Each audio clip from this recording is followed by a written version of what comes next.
Hello students, myself Mahendra Bundara from Shiksha Institute of Science and Management, Abu road. इससे पहले हमने mathematics के अंदर एक टॉपिक क्लियर करा था सेट, ठीक है।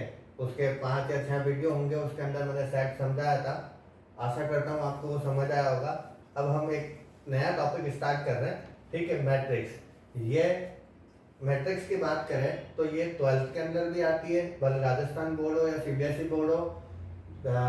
बीसीए के अंदर भी आती है, बीबीए के अंदर भी आती है, डिप्लोमा कोई कर रहा है तो उसमें भी आती है, कोई बीटेक कर रहा है तो उसके अंदर भी ये टॉपिक आएगा, ठीक है। तो इतने सारे जनों के लिए काम का टॉपिक है, आप लोग इससे समझ सकते हैं।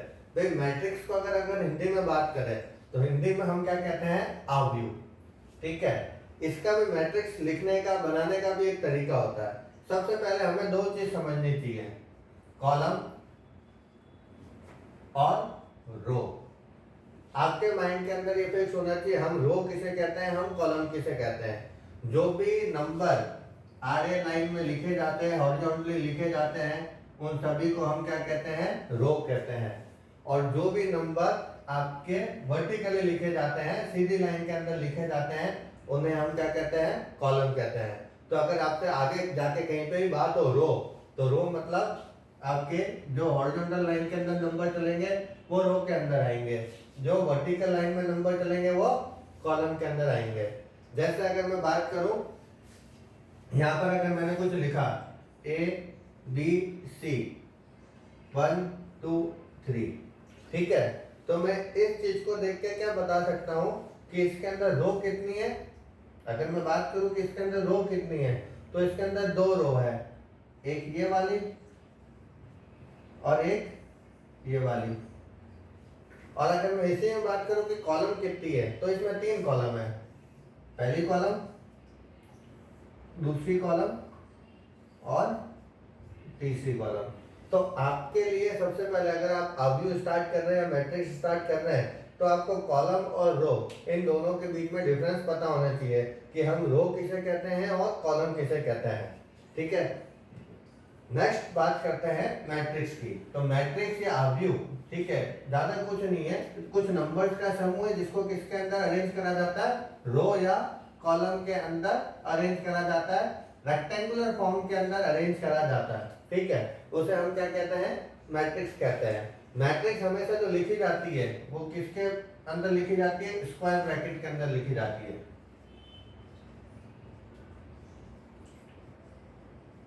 मैट्रिक्स को हमेशा किससे बंद करना होता है, स्क्वायर ब्रैकेट से बंद करना होता है। अगर आप इसे स्क्वायर ब्रैकेट से मैट्रिक्स को बंद नहीं करोगे, ठीक है, सपोज आपने कभी किसी क्वेश्चन के अंदर स्क्वायर ब्रैकेट नहीं लगाया, तो वो मैट्रिक्स नहीं कहलाएगी। कोई अच्छा एग्जामिनर होगा तो उसके आपके नंबर काट लेगा, भले आपने क्वेश्चन पूरा सही करा, ठीक है, बट आपके कुछ ना कुछ नंबर वो काट लेगा। क्यों? क्योंकि उसने देखा होगा कि आपने क्या नहीं लगाया, स्क्वायर ब्रैकेट नहीं लगाया, और स्क्वायर ब्रैकेट नहीं लगाया तो एक तरीके से वो चीज मैट्रिक्स काउंट ही नहीं होती है, ठीक है। बहुत सारे प्रकार की मैट्रिक्स होती है। अगर जैसे मैं मैट्रिक्स लिखना चाहूँ, जैसे मैंने अभी लिखा था ए बी सी 1 2 3 ये लिखा था, मैं इसको एक मैट्रिक्स कह सकता हूँ, ठीक है। इसी को मैं चेंज कर दूं, ए बी सी 1 2 3, इसको भी मैं एक मैट्रिक्स कह सकता हूँ क्योंकि मैंने स्क्वायर ब्रैकेट से बंद कर दिया। ए बी, मैं इसको भी एक मैट्रिक्स कह सकता हूँ, मैंने स्क्वायर ब्रैकेट से बंद कर दिया। यहाँ तक कि मैंने एक ए बना के स्क्वायर ब्रैकेट लगा दिया, मैं इसको भी एक मैट्रिक्स कह सकता हूँ। मैट्रिक्स के अंदर जो आता है वो सबसे पहला चीज क्या आती है, क्या समझने वाली चीज है, ऑर्डर ऑफ मैट्रिक्स। सबसे पहले क्या समझने वाली चीज है, ऑर्डर ऑफ मैट्रिक्स। भाई ऑर्डर ऑफ मैट्रिक्स से हमें, भाई मैट्रिक्स के ऑर्डर से बस हमें इतना पता पड़ता है कि उसके अंदर कितनी रो है, कितनी कॉलम है, ठीक है। अगर मैं बात करूं ऑर्डर से, तो मेरे माइंड में तो ऑर्डर से एक ही चीज फिक्स होती है कि मैं उसका शेप समझ जाता हूँ, ठीक है, कि भाई उसका शेप कैसा होगा, उस मैट्रिक्स का शेप कैसा होगा, आयताकार होगा, ठीक है, रेक्टेंगुलर होगा या स्क्वायर शेप होगा।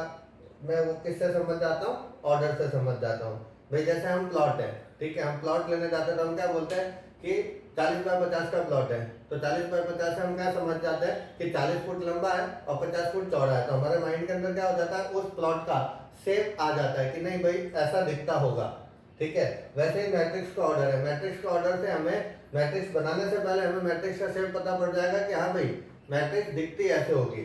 अगर हम ऑर्डर ऑफ मैट्रिक्स की बात करें तो मैट्रिक्स का ऑर्डर हमेशा कैसे दिया जाता है, number of row into number of column. Row की संख्या पहले आती है कि उस मैट्रिक्स में कितनी रो है, और कॉलम की संख्या बाद में आती है। जैसे अगर मैं बात करूं ये भी एक मैट्रिक्स है, अगर मैं इसके ऑर्डर की बात करूं तो इसमें रो कितनी है, पहली और दो। हमने इससे पहले सीखा जो आड़े में आएगी वो रो कहलाएगी और जो खड़े में होगी वो कॉलम कहलाएगी। तो इसके अंदर रो कितनी है, 2 रो है, और कॉलम कितनी है, 3 कॉलम है। तो मैं इसका ऑर्डर क्या बोल सकता हूँ, 2 into 3 का इसका ऑर्डर होगा। मैं अगर इस मैट्रिक्स की बात करूं तो इसमें रो कितनी है, 1 2 1 2 और 3। इसमें रो है 3 और कॉलम कितनी है, 1 2। तो मैं इसका ऑर्डर बोल सकता हूँ 3 into 2। मैं अगर इसकी बात करूं तो इसमें रो कितनी है, रो 1 है, पर कॉलम कितनी है, कॉलम इसमें 2 है। तो मैं इसका ऑर्डर बोल सकता हूं 1 into 2। मैं इसकी बात करूं, रो भी 1 है, कॉलम भी 1 है, मैं इस मैट्रिक्स को बोल सकता हूं कि इसका ऑर्डर क्या है, 1 into 1। ये 2/3 की मैट्रिक्स है, 3/2 की मैट्रिक्स है, ये 1/2 की मैट्रिक्स है, और ये 1/1 की मैट्रिक्स है। तो कभी भी आपसे बोला जाए कि ऑर्डर ऑफ मैट्रिक्स, तो ऑर्डर ऑफ मैट्रिक्स मतलब आपको ये देखना है कि उस मैट्रिक्स के अंदर रो कितनी है और कॉलम कितनी है। हमेशा रो की संख्या पहले लिखी जाती है और कॉलम की संख्या बाद में लिखी जाती है। बोलने का तरीका कि भाई ये मैट्रिक्स किस ऑर्डर की है, 2/3 की है। ये मैट्रिक्स किस ऑर्डर की है, 3/2 की है। ये मैट्रिक्स किस ऑर्डर की है, 1/2 की है। ये मैट्रिक्स किस ऑर्डर की है, 1/1 की है। एक और चीज इसमें ध्यान रखना कि जब भी हम इन ऑर्डर को नंबर ऑफ रो और नंबर ऑफ कॉलम को गुणा कर लेंगे तो हमें क्या मिलता है, इन दोनों को गुणा करने के बाद हमें क्या मिलता है, number of element in a matrix. Number of element in a matrix, ठीक है। मतलब हम अगर हिंदी में बात करें तो हमें अवयवों की संख्या मिलती है कि एक किसी मैट्रिक्स के अंदर, उस मैट्रिक्स के अंदर अवयव कितने हो गए। जैसा अगर मैं बात करूं ये मैट्रिक्स क्या है, 2/3 की है, पर अगर मैं 2 और 3 को गुणा करता हूं तो कितना आता है, 6। इस मैट्रिक्स के अंदर 6 संख्याएं होंगी। आप देख सकते हो इस मैट्रिक्स के अंदर 6 संख्याएं हैं। अगर मैं इसकी बात करूं तो इसका ऑर्डर कितना था, 3/2 का। 3 को 2 से गुणा करो तो वापस 6। तो वापस इस मैट्रिक्स के अंदर कितने संख्या है, 6 संख्याएं हैं। इसकी बात करें तो इसका ऑर्डर क्या है, 1/2, ठीक है। तो इसकी अगर बात करें तो इसमें भी क्या है, 1 को 2 से गुणा करा तो 2 आया। कितने संख्या है मैट्रिक्स के अंदर, 2 संख्या है। तो चीज समझ में आई। ऑर्डर ऑफ मैट्रिक्स है तो हमें उसका शेप पता पड़ता है, पर अगर हम नंबर ऑफ रो और नंबर ऑफ कॉलम को गुणा कर लेंगे तो हमें उस मैट्रिक्स के अंदर आने वाली मैट्रिक्स के अंदर दी गई मैट्रिक्स के अंदर अवयवों की संख्या पता पड़ जाती है। अब नेक्स्ट जो हम पढ़ेंगे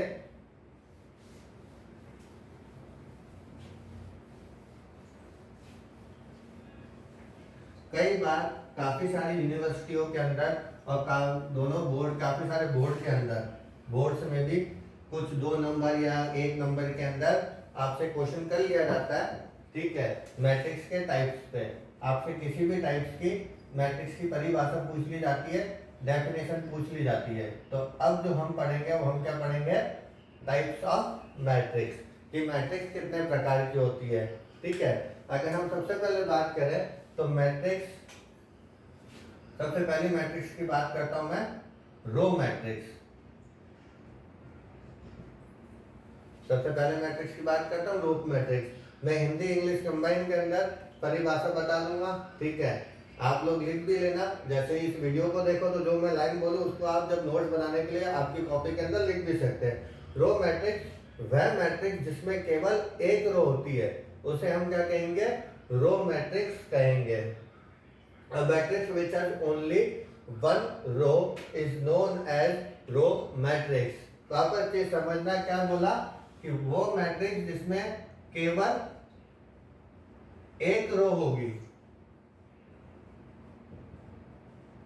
वो मैट्रिक्स जिसमें केवल एक रो होगी उसे रो मैट्रिक्स कहते हैं। कहने का तात्पर्य कि कॉलम कितने भी हो सकती है पर रो एक होनी चाहिए।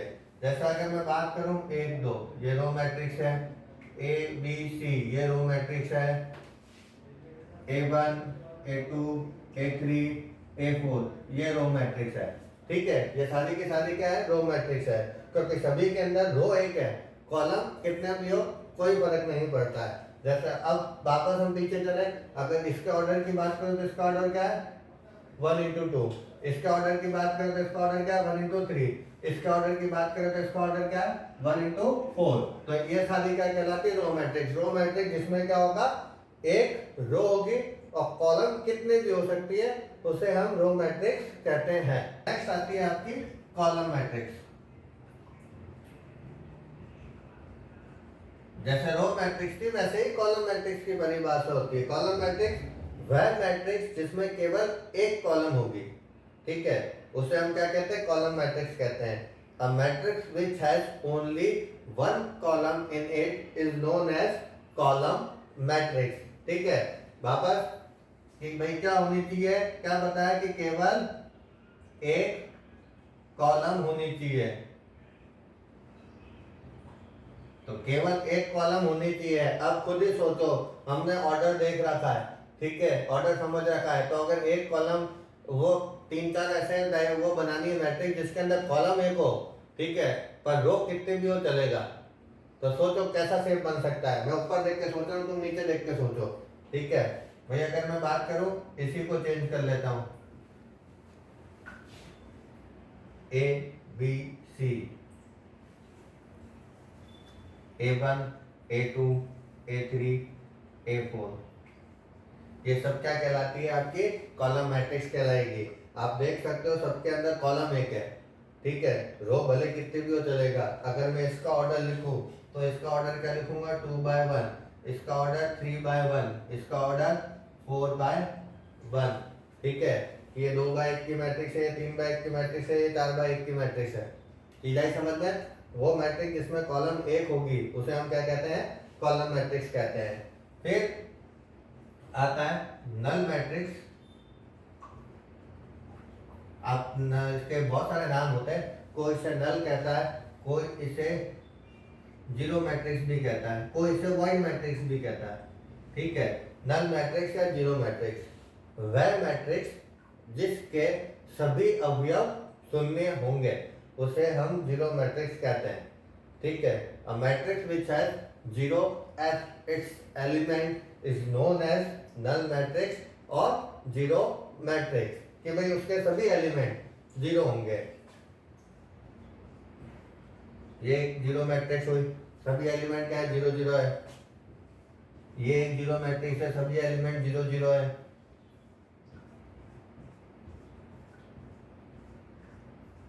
ये एक जीरो मैट्रिक्स हुई, सभी एलिमेंट क्या है, 0 0 है। तो नल मैट्रिक्स है जीरो मैट्रिक्स कि अंदर कोई भी मैट्रिक्स है, ठीक है, कहीं पर क्वेश्चन आ जाता है कि भाई जीरो मैट्रिक्स है, तो ये समझ के चलना कि भाई वो क्या है, उसके अंदर सभी एलिमेंट क्या होंगे, उस मैट्रिक्स के अंदर 0 होंगे।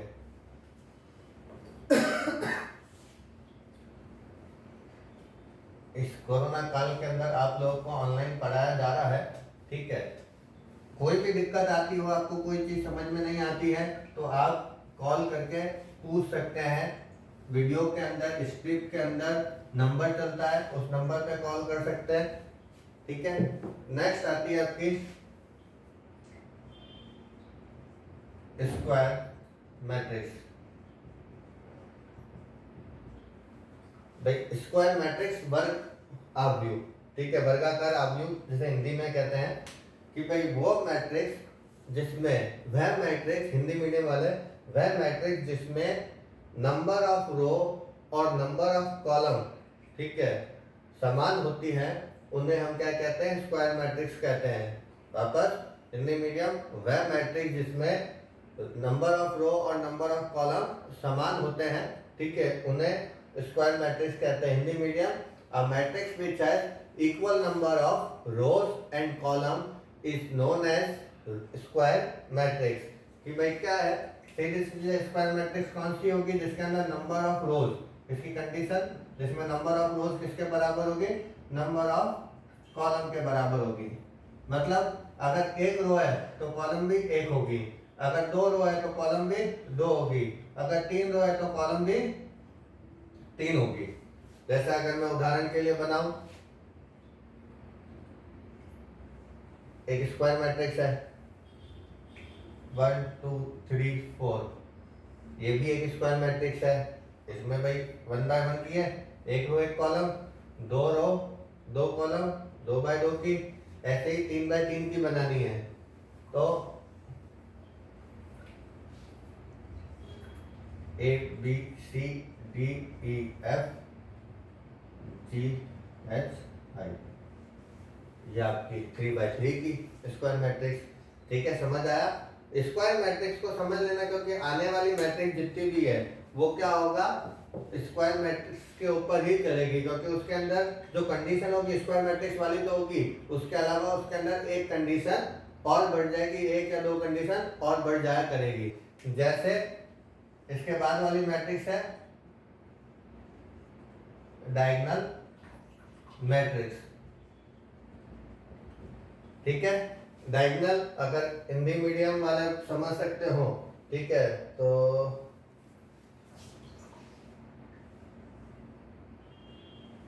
विकर्ण विकर्ण आव्यूह ये डायगोनल होते हैं। ठीक है भाई, कोई भी वर्ग हो या कॉलम वर्ग हो या आपका आयत हो, ठीक है, हिंदी मीडियम, रेक्टेंगल हो या स्क्वायर हो, इन्हें हम क्या कहते हैं, डायगोनल कहते हैं। एक ये डायगोनल होता है, किसी भी स्क्वायर या रेक्टेंगल के अंदर दो डायगोनल होते हैं। मैट्रिक्स में हम जब भी बात करते हैं ना, तो मैट्रिक्स में हम किसकी बात करते हैं, लीडिंग डायगोनल की।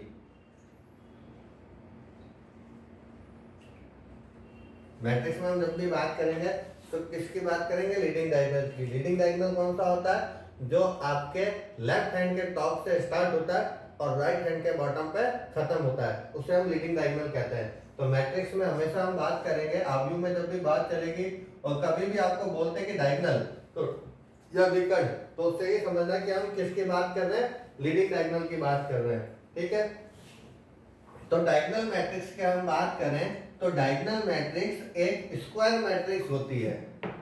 डायगोनल मैट्रिक्स हिंदी मीडियम वाला ध्यान रखना, परिभाषा, वो स्क्वायर मैट्रिक्स जिसमें डायगोनल के अलावा अवयव या एलिमेंट शून्य होते हैं उन्हें डायगोनल मैट्रिक्स कहते हैं, या उसे डायगोनल मैट्रिक्स कहते हैं। वापस, वह स्क्वायर मैट्रिक्स जिसमें डायगोनल विकर्ण के अलावा अवयव या एलिमेंट शून्य होते हैं उसे डायगोनल मैट्रिक्स कहते हैं। English medium, square matrix which has zero as its element except a diagonal element, ठीक है, is known as diagonal matrix. कि अगर हम बात करें डायगोनल मैट्रिक्स की, तो सबसे पहले जैसे परिभाषा में बोला कि वो क्या है, एक स्क्वायर मैट्रिक्स है, तो स्क्वायर मैट्रिक्स वाली कंडीशन तो फॉलो करेगी, पर उसने क्या बोला है कि डायगोनल के अलावा बाकी सारे एलिमेंट क्या होते हैं, जीरो होते हैं। जैसा अगर मैं बनाऊं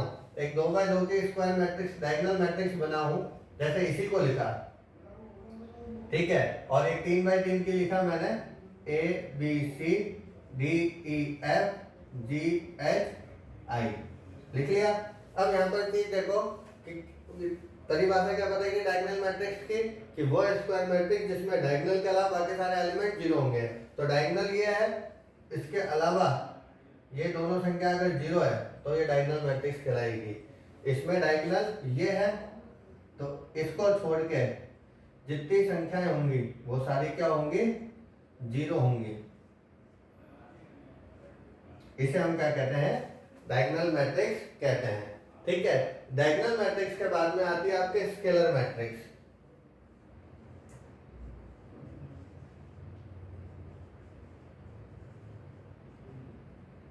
स्केलर मैट्रिक्स की अगर बात करें तो स्केलर मैट्रिक्स भी एक स्क्वायर मैट्रिक्स होती है, या आप कह सकते हो कि डायगोनल मैट्रिक्स होती है। ठीक है, बस फर्क क्या होता है कि डायगोनल एलिमेंट जितने भी होते हैं वो सभी क्या होते हैं, सेम होते हैं। ठीक है, a square matrix which has all diagonal elements same and except the diagonal elements all are zero is known as scalar matrix कि वह स्क्वायर मैट्रिक्स जिसमें सभी डायगोनल एलिमेंट्स की संख्या समान होगी और डायगोनल के अलावा सभी एलिमेंट्स जीरो होंगे, तो उन्हें हम क्या कहते हैं? स्केलर मैट्रिक्स कहते हैं। जैसे अगर मैं बनाना चाहूं 2 0 0 2, देखो डायगोनल के अंदर सेम संख्या है और डायगोनल के अलावा बाकी संख्या जीरो है, ये एक स्केलर मैट्रिक्स है। -2 0 0 0 -2 0 0 0 -2, ठीक है। कोई सी भी संख्या आ सकती है डायगोनल के अंदर, बस होनी क्या चाहिए? सेम होनी चाहिए, ठीक है। अगर हम बात करें तो मैं अगर इसको अल्फाबेटिकली, देखो मैथमेटिक्स अब आप जितने भी हो, ठीक है, आप मैथ्स जिसने 11 12 में मैथ्स ले रखी है या जो टेक्निकल कोर्स कर रहे हैं उन्हीं के ये आती है, तो उनको ये चीज समझनी चाहिए कि हम अब क्या कर हैं, टेक्निकल लाइन के अंदर है। तो टेक्निकल लाइन के अंदर मैथमेटिक्स के अंदर दो प्रकार के नंबर चलते हैं, एक न्यूमेरिकल नंबर, एक न्यूमेरिकल वैल्यूज, ठीक है, और एक अल्फा न्यूमेरिकल और एक चलती है अल्फा न्यूमेरिकल वैल्यूज, ठीक है। तो न्यूमेरिकल वैल्यूज तो आपको पता ही है, जो आपकी गिनतियां हैं 1 2 3 4, तो ये सब क्या है? न्यूमेरिकल वैल्यूज में काउंट होते हैं। अल्फा न्यूमेरिकल वैल्यूज जो होती है A to Z, ठीक है। तो अगर मैं यहाँ पर अल्फा न्यूमेरिकल वैल्यू यूज करूँ A, तो ये भी क्या है? एक स्केलर मैट्रिक्स है। नेक्स्ट आती है आपकी यूनिट, कई जने इसको यूनिट मैट्रिक्स कहते हैं, कई जने इसको आइडेंटिटी मैट्रिक्स कहते हैं, कई जने इसको यूनिट मैट्रिक्स कहते हैं, कई जने इसको आइडेंटिटी मैट्रिक्स कहते हैं, ठीक है। आइडेंटिटी मैट्रिक्स भी एक तरीके से स्क्वायर मैट्रिक्स की होती है। आप उसको ये भी कह सकते हो कि डायगोनल मैट्रिक्स का या स्केलर मैट्रिक्स का ये एक रूप है। बस इसके अंदर स्केलर में दोनों में डिफरेंस क्या है? स्केलर के अंदर डायगोनल एलिमेंट सेम होने चाहिए, इसमें फिक्स होता है कि डायगोनल एलिमेंट भी क्या होंगे? 1। जैसे अगर मैं 2x2 की आइडेंटिटी मैट्रिक्स बनाऊं तो 1 0 0 1, इसके डायगोनल एलिमेंट में भी क्या आएंगे? सेम वैल्यू तो है पर 1 ही आएगी, 1 के अलावा और कोई दूसरी संख्या नहीं आ सकती। इसमें तो कुछ भी आ सकता था, इसके अंदर एक ही आएगा। अगर 3x3 की बात करें 1 0 0 0 1 0 0 0 1, ये भी क्या है? एक आइडेंटिटी मैट्रिक्स है, ठीक है। और ये आपके तीनों चारों जो मैट्रिक्स है वो एक तरीके से सेम मैट्रिक्स है, ठीक है। नेक्स्ट हम बात करते हैं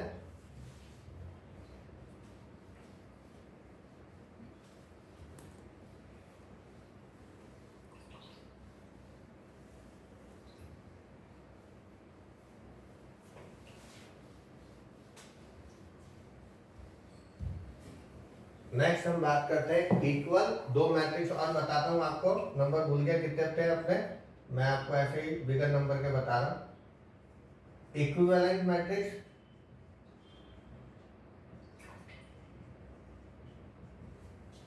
और इक्वल मैट्रिक्स, दोनों की कंडीशन समझाता हूं पहले। दोनों में डिफरेंस क्या होता है?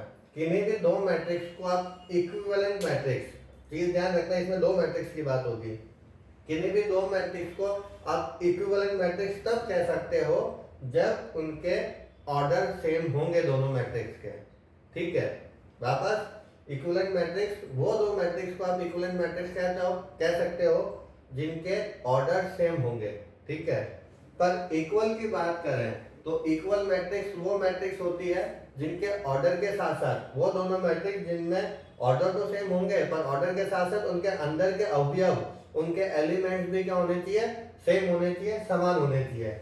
जैसे अगर मैं एग्जांपल लूं, मैं 3 मैट्रिक्स बनाता हूं। मैंने एक ए मैट्रिक्स बनाई 1 2 3 4, एक मैंने बी मैट्रिक्स बनाई ए बी सी डी, एक मैंने सी मैट्रिक्स बनाई 1 2 3 4।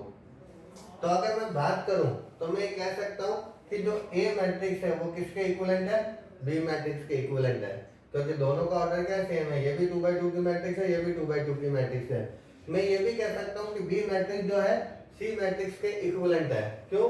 क्योंकि उसमें भी दोनों का ऑर्डर क्या है? सेम है। पर मैं कभी ये नहीं कह पाऊंगा कि ए मैट्रिक्स जो है वो किसके इक्वल है? बी मैट्रिक्स के इक्वल है। क्यों नहीं कह पाऊंगा? क्योंकि इसके अंदर इक्वल में एक कंडीशन और बढ़ जाती है ऑर्डर के साथ साथ, कि ऑर्डर के अलावा अंदर के एलिमेंट भी क्या होना चाहिए? सेम होने चाहिए। यहाँ पे अंदर के एलिमेंट दोनों में सेम नहीं, यहाँ पर 1 है तो यहाँ पर a है, तो a is not equal to b। अगर इक्वल की बात करूंगा तो मैं क्या कह सकता हूँ? a जो मैट्रिक्स है वो किसके इक्वल होगी? सी मैट्रिक्स के इक्वल होगी, क्योंकि इसके फर्स्ट पोजीशन पे 1 है तो यहाँ पे भी 1 है, यहाँ पर 3 है तो यहाँ पे भी 3 है, यहाँ पर 2 है तो यहाँ पे भी 2 है, यहाँ पर 4 है तो यहाँ पे भी 4 है। ओरिएंटेशन और वैल्यूज दोनों सेम है, तो इसलिए हम इन दोनों को क्या कहते हैं? इक्वल कह सकते हैं। एक और चीज कि कोई भी मैट्रिक्स अगर इक्वल है तो वो इक्विवेलेंट तो होगी। कोई भी दो मैट्रिक्स अगर इक्वल है तो वो इक्विवेलेंट तो होगी, परंतु आप ये नहीं कह सकते कि ये जरूरी नहीं है कि दो मैट्रिक्स इक्विवेलेंट है तो वो इक्वल भी होगी। ठीक है, नेक्स्ट आती है आपके ट्रायंगुलर मैट्रिक्स, त्रिभुजाकार आव्यूह हिंदी में कहते हैं। भाई टेक्निकल है, मैथमेटिक्स में वैसे भी कोई ज्यादा हिंदी और ज्यादा इंग्लिश नहीं होता, इसलिए मैं लिखता इंग्लिश में हूँ, पर भले मैं आपको उसकी वर्डिंग हिंदी में भी बता देता हूँ। ट्रायंगुलर मैट्रिक्स, ट्रायंगुलर को हम क्या कहते हैं? त्रिभुजाकार आव्यूह।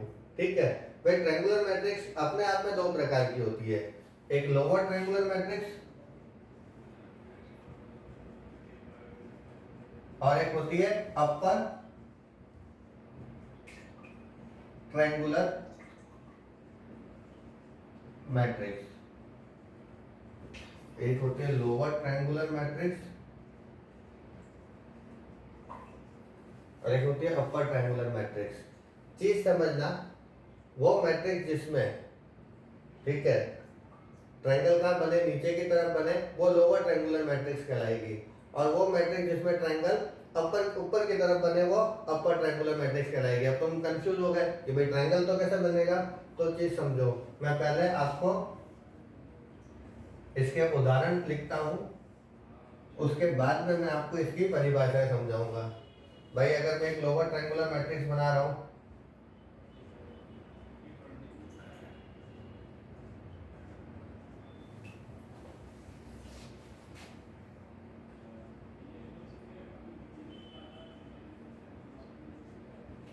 अगर आप यहां पर देखोगे तो ये जो मैट्रिक्स है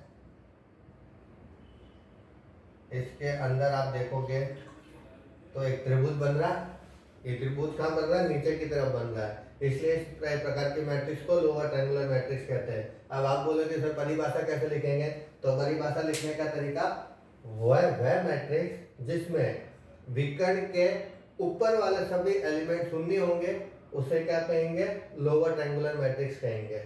विकर्ण के ऊपर वाले element, a matrix in which element above the leading diagonals are zero is known as lower triangular matrix. upper triangular matrix अगर आप इसमें देखोगे तो जो त्रिभुज बन रहा है वो कहाँ बन रहा है? ऊपर की तरफ बन रहा है, इसलिए हम इसे अपर ट्रायंगुलर मैट्रिक्स कहते हैं।